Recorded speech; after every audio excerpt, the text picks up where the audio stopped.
Lord, about isa po sa amin, ingatan mo po kami. Ingatan po kami sa about isa po sa amin sa darating po na bagyo. Ay mga bads, ingat tayo sa biyahe. Lalo na parating yung bagyo natin, parating yung bagyo dito sa atin, sa Metro Manila. Sa lahat ng mga taga Nueva Ecija, lalo na yung mga pamilya ko, ingat kayo dyan sa mga, lalo na ngayon nag-uulan at may bagyo.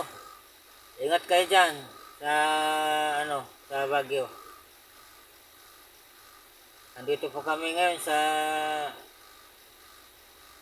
Bukawi, Bulacan. Ito po yung napakalakas ng ulan. Napakahirap bumiyahe ngayon dahil nga may bagyo, dahil lakas ng ulan.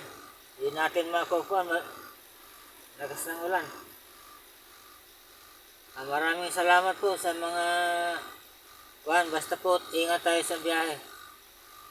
Mga buds, ingat tayo sa biyahe. May parating na bagyo. Thank you.